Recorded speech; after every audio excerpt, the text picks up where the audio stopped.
Edward Fitzgerald Burns was born January 29, 1968 in Woodside, Queens, New York.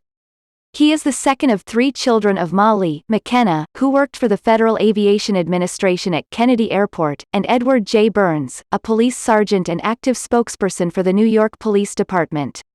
He was raised Catholic, and is of Irish, and 1/8 Swedish, descent.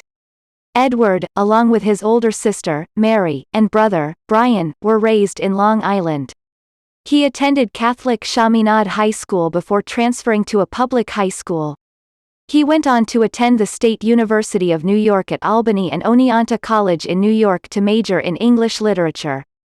During his junior year he transferred to Hunter College in Manhattan, studied filmmaking and began writing the first of many short films. Upon graduating, and through his father's connections, he secured a job at Entertainment Tonight 1981 TV in 1993 working it as a go-fare. There he was able to finance and begin working on The Brothers McMullen 1995, a comedy focusing on the trials and tribulations facing three Irish Catholic siblings. It was shot primarily in his parents' Long Island home with a cast of unknowns including Burns himself and his then-girlfriend Maxine Bonds. The feature was filmed over 8 months' time with a reported budget of only $30,000. Rejected by a series of distributors, The Brothers McMullen 1995 bowed at Sundance, after Burns had given Robert Redford a copy of the film while working on E.T. In 1995 his film won the festival's Grand Jury Prize, becoming one of the most successful independent efforts of the year. He then sold the film to 20th Century Fox's Searchlight Pictures. For his follow-up Burns wrote and directed She's the One 1996, which retained much of McMullen's cast and crew, including girlfriend Maxine. He was also able to cast up-and-coming stars Jennifer Aniston and Cameron Diaz in pivotal roles, with original music from rocker Petty, Tom. Filmed with a larger budget of almost $3 million, the romantic comedy successfully premiered during the summer of 1996. Burns soon began work on his third feature, No Looking Back, a romantic drama set in a coastal town's working-class community. Burns' career seemed to be flourishing, but his personal relationship with Bonds, to whom he became engaged, ended after 8 years. During filming of No Looking Back 1998, there were reported romantic sightings with Burns and his co-star Lauren Holly. The relationship seemed to end when the film was released in 1998. That same year, Burns co-starred in the Steven Spielberg World War II epic Saving Private Ryan 1998.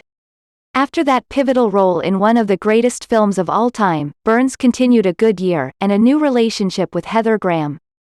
In an interview with USA Weekly magazine, Heather stated they met in a bar in L.A., exchanged numbers and had numerous conversations.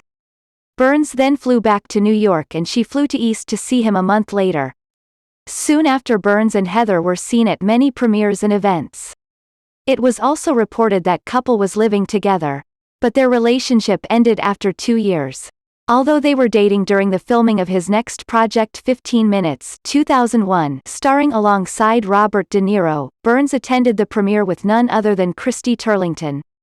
While his next few films did not make much of a dent in the box office, including his film Sidewalks of New York 2001, which co-starred Heather Graham. His relationship with Christy was getting hot and heavy. The couple got engaged in 2001. It was then reported their engagement was called off, but the couple reunited after a 7-month split. Burns and Christy finally married on June 7, 2003 and welcomed their first child Grace, later that year Grace, on October 25.